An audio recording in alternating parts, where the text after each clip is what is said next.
Welcome to our channel. आज हम रणथंभौर के जो हम्मीर देव चौहान थे उनके बारे में अध्ययन करेंगे।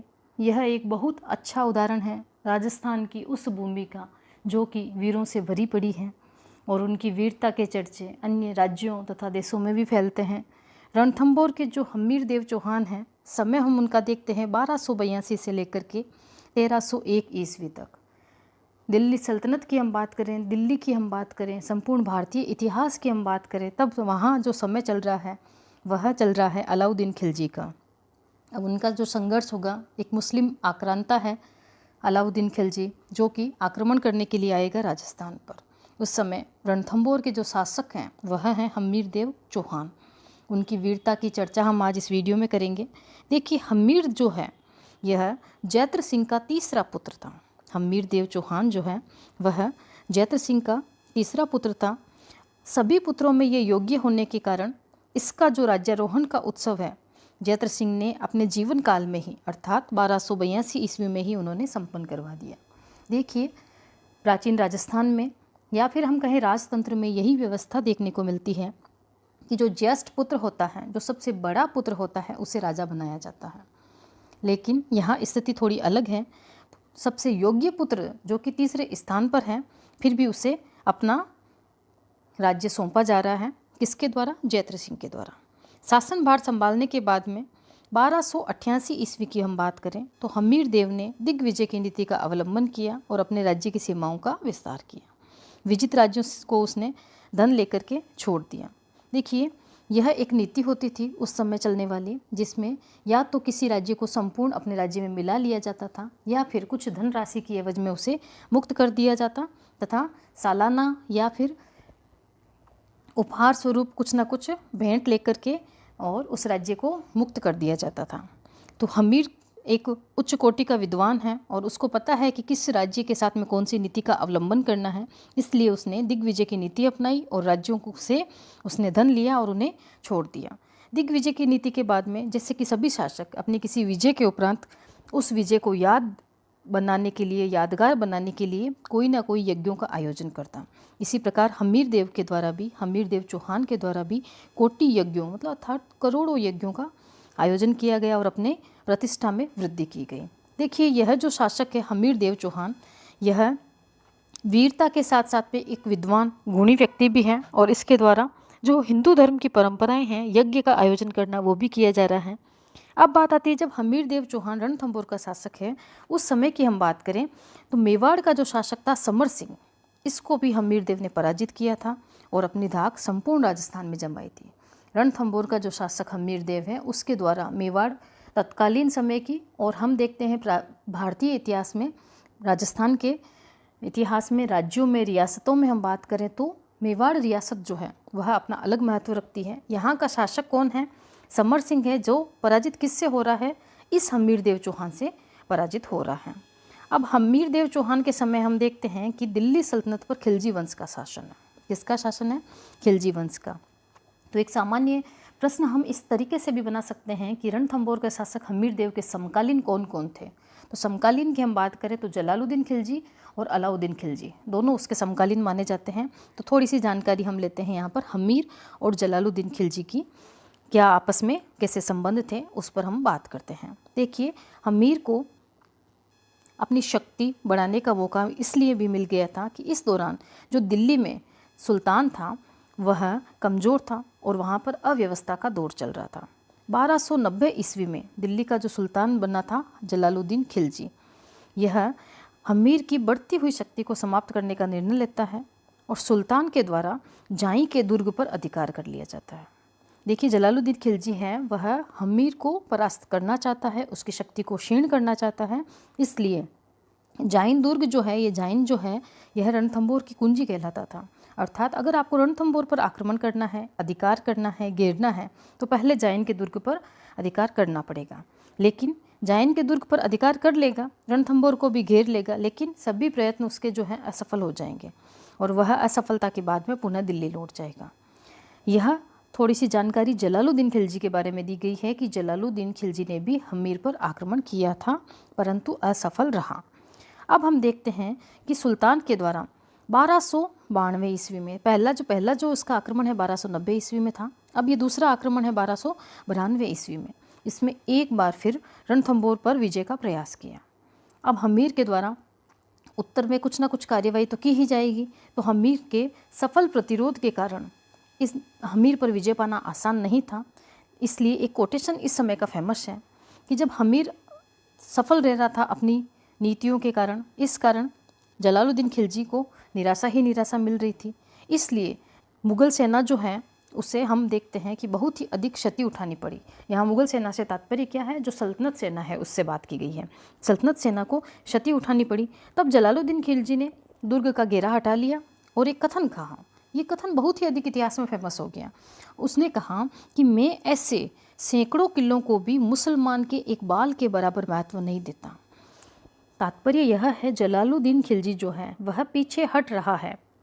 कारण क्या है कि वह हम्मीर को असफल नहीं कर पा रहा है।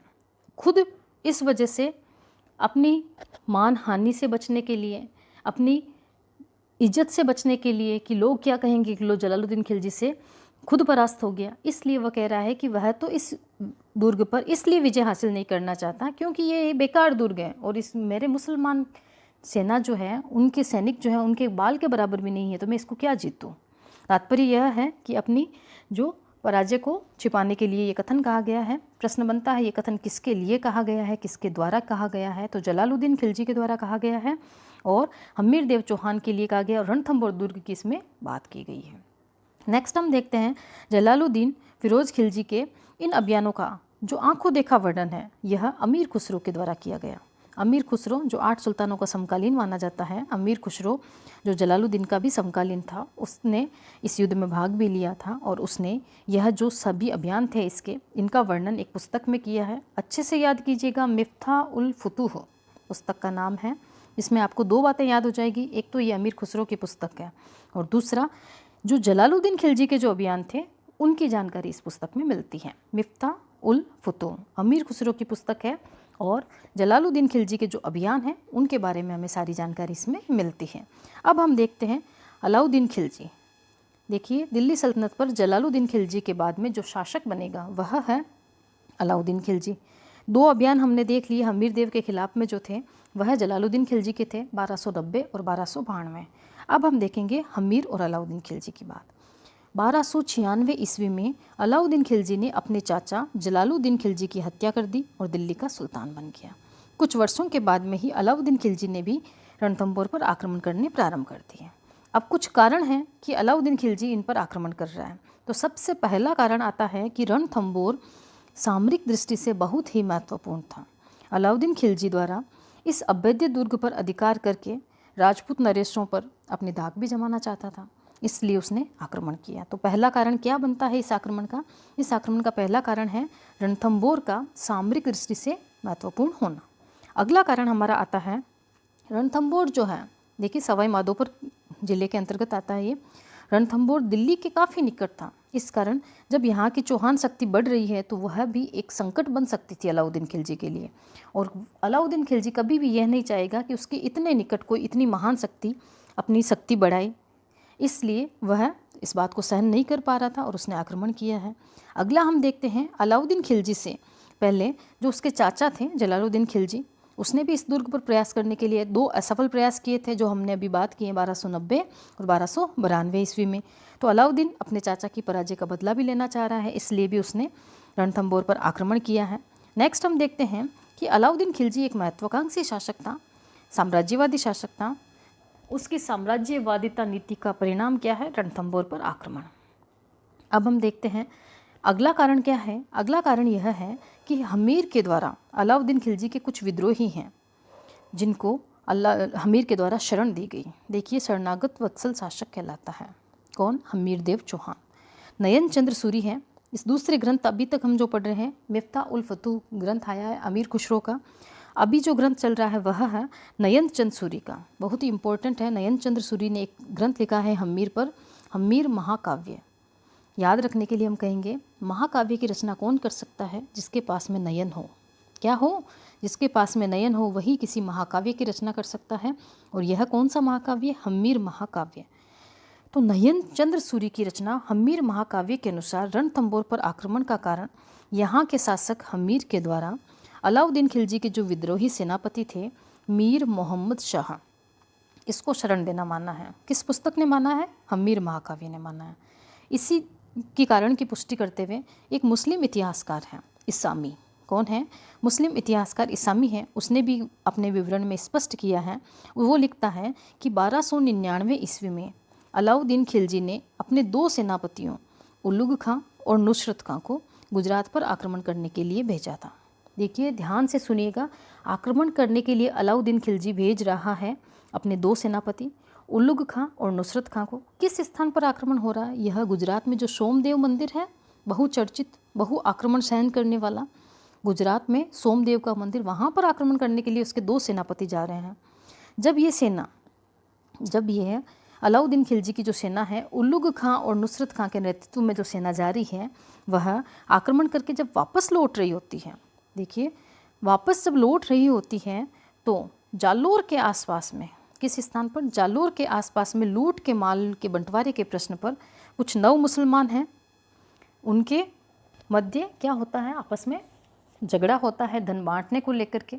और यहाँ से जो मीर मोहम्मद शाह हैं वह धन लूट करके, अलाउद्दीन की खिलजी की सेना से धन लूट करके भागता फिरता है, उससे हम्मीर देव चौहान के द्वारा शरण दे दी जाती है।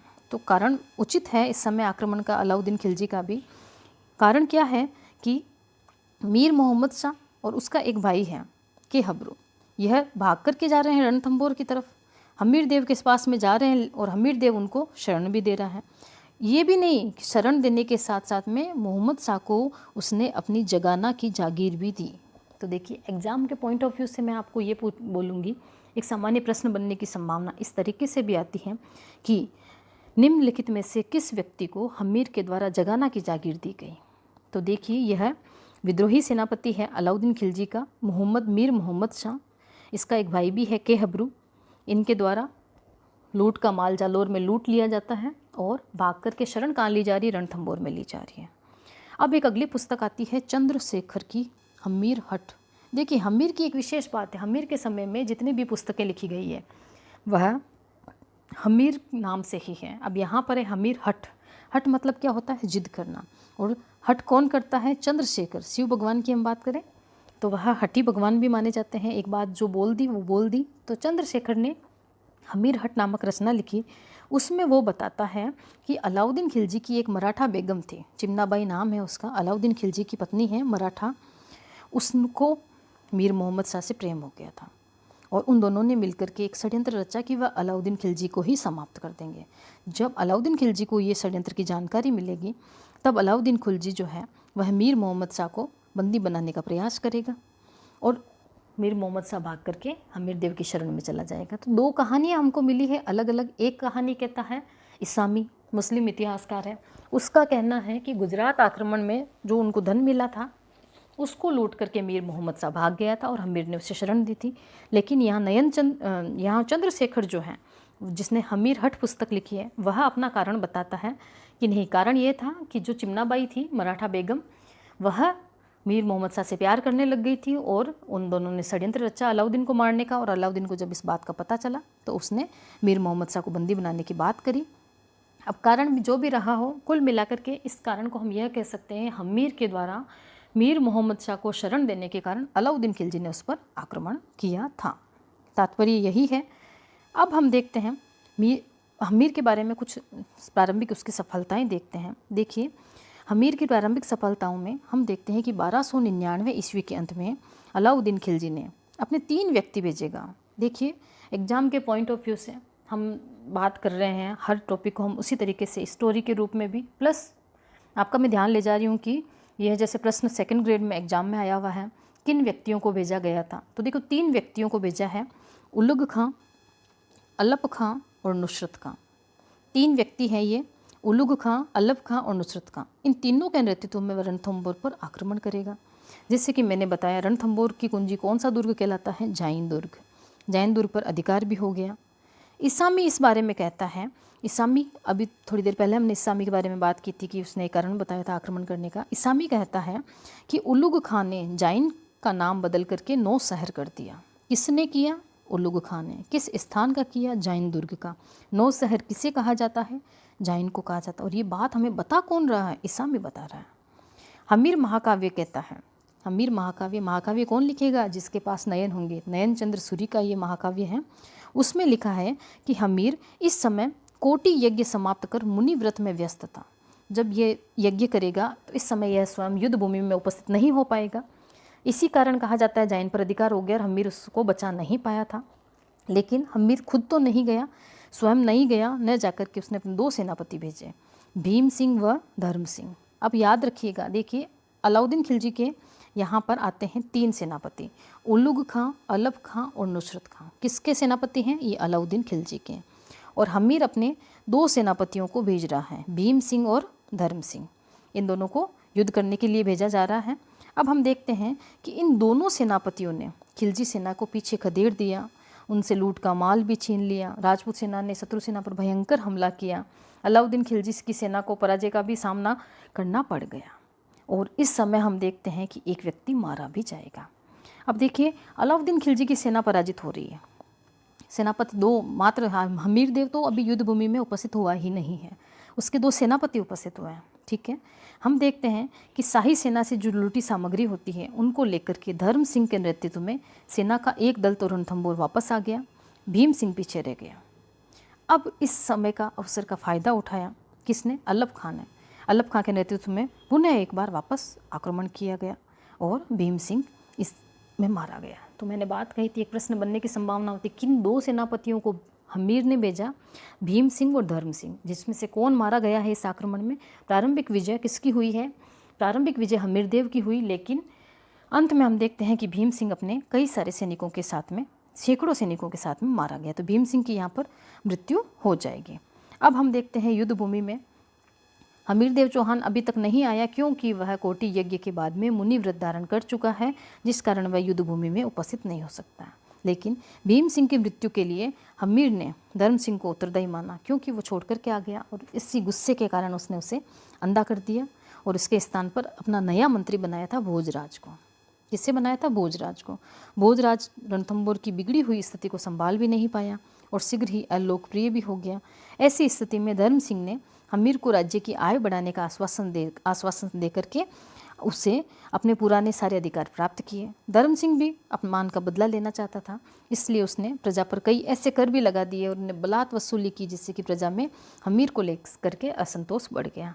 तो एक छोटी सी आंतरिक कलह, आपसी कलह की बात है कि बहुत अच्छी स्थिति में होते हुए भी हमीर देव है, उसकी जो सेना है, उसके जो सेनापति हैं, वो उसी से बदला लेना चाह रहे हैं। ठीक है, हम उधर देखते हैं भोजराज की हम बात करते हैं कि भोजराज द्वारा हमीर द्वारा उसको सेवा से निकाल दिया गया ना, इस कारण भोजराज हमीर द्वारा अपनी सेवा से निकाले जाने के कारण वह नाराज हो गया और वह अलाउद्दीन खिलजी के दरबार में चला गया और उसने सुल्तान को रणथंभौर पर आक्रमण करने के लिए उकसाया कि आप जाइए और रणथंभौर पर सेना भेजिए। लेकिन कहा जाता है कि रणथंभौर की विजय के लिए सेना भेजी, हिंदूवाट की घाटी में मुठभेड़ हुई और चौहान सेना ने शाही सेना को बुरी तरह पराजित किया। और हम देखो अब एक बात करते हैं कि हमीर देव चौहान बहुत ही पराक्रमी शासक है, बहुत ही दूरदर्शी वाला शासक है, परंतु हठ है। हमीर हठ नाम से पुस्तक लिखी है, क्योंकि अगर उसने एक बार जिद कर ली तो वह उस जिद को पूरी ही करता है। कारण क्या है कि उसके सेना नायक जो हैं उन्होंने उसे मना किया कि तुम अलाउद्दीन खिलजी के विद्रोही सेनापति जो हैं उसको शरण मत दो, लेकिन उसने अपनी हठ पूरी करने के कारण, हठी हमीर के नाम से जाना जाता है ये हमीर, अपनी हठ धर्मिता के कारण उसको शरण दी। इस कारण अलाउद्दीन खिलजी ने आक्रमण किया।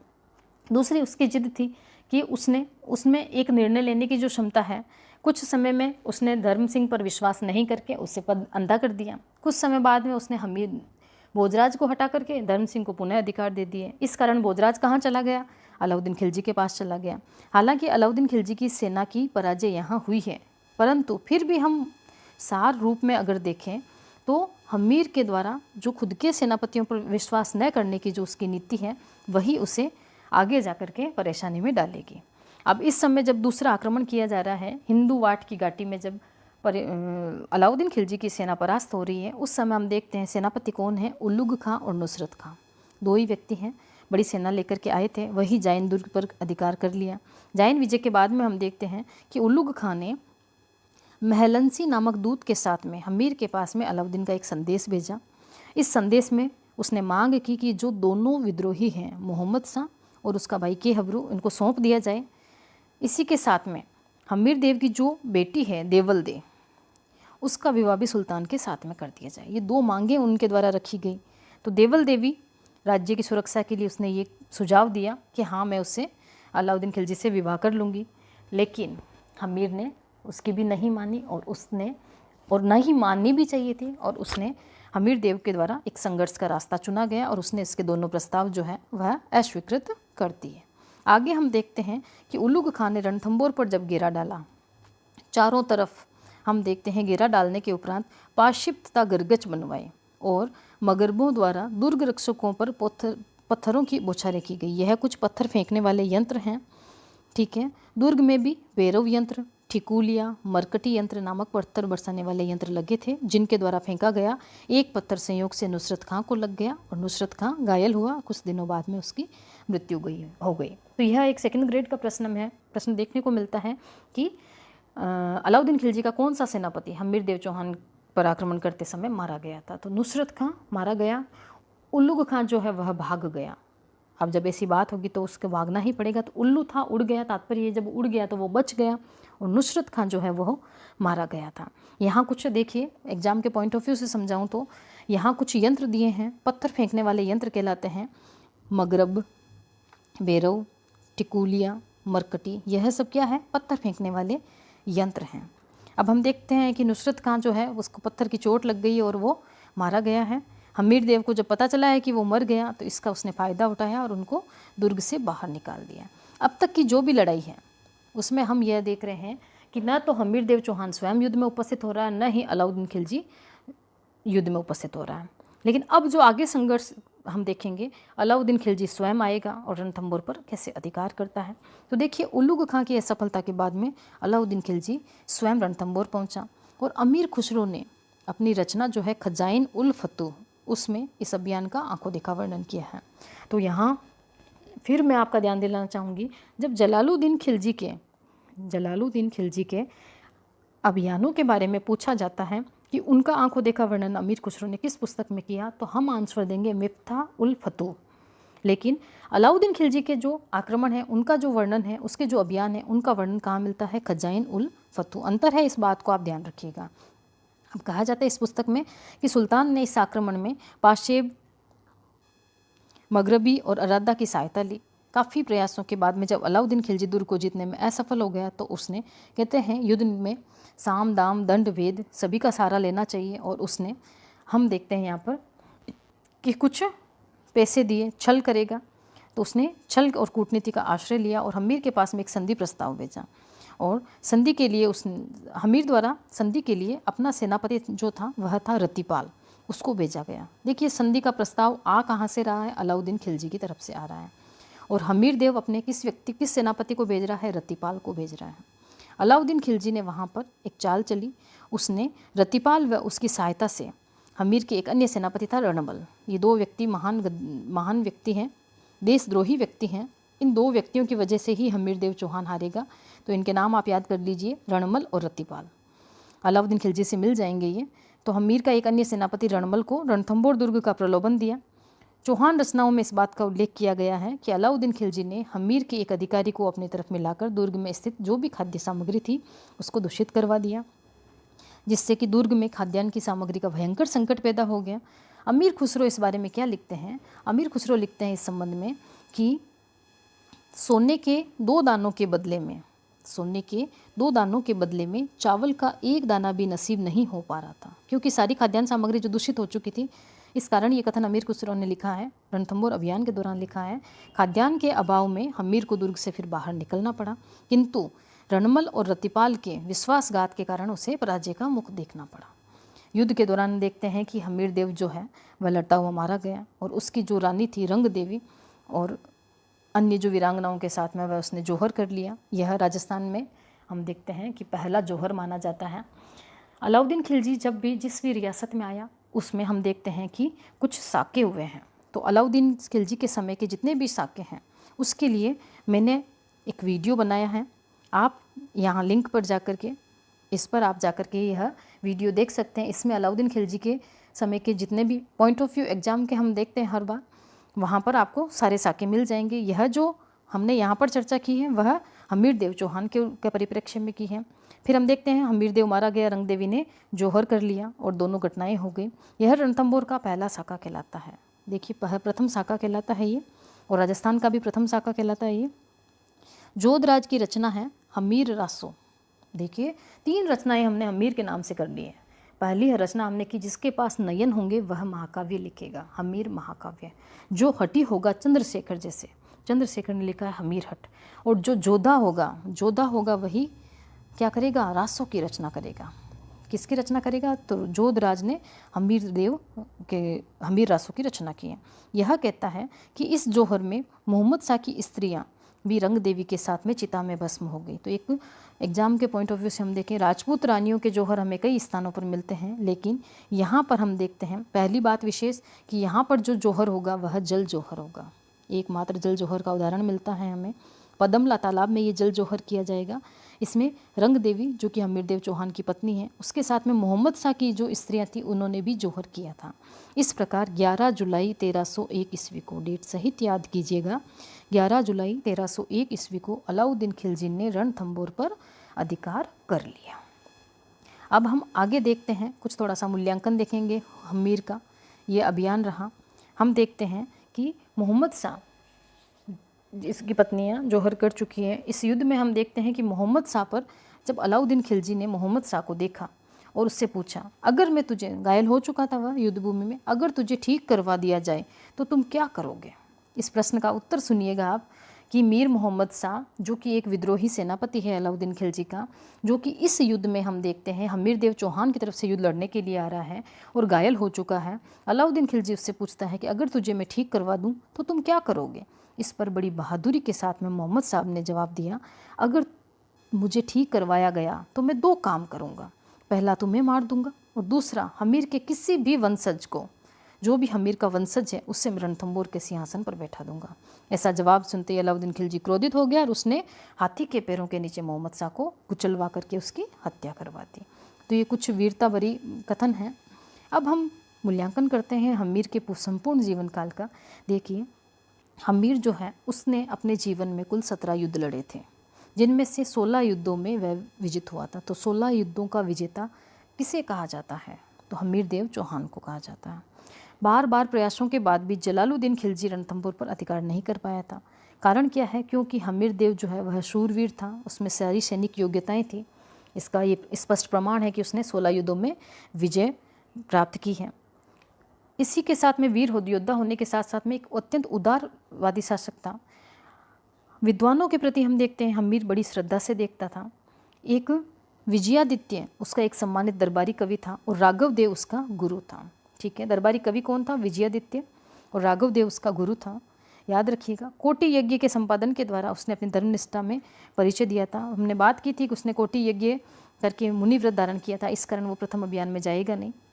एक हम देखते हैं हमीरदेव चौहान की विशेष बात यह है कि हमीर अपने वचन और शरणागत की रक्षा के लिए इतिहास में प्रसिद्ध है। इस कारण चाहे उसे उसका परिणाम कुछ भी झेलना पड़े, अपनी शरण में आए वो जो मीर मोहम्मद शाह है, जो अलाउद्दीन खिलजी का सेनापति था, उसको न लौटाने की जो हट थी, इसी कारण अलाउद्दीन खिलजी ने उस पर आक्रमण किया और उस हमीरदेव की इसमें पराजय हुई और उसने अपना राजपाट परिवार सब कुछ खो दिया।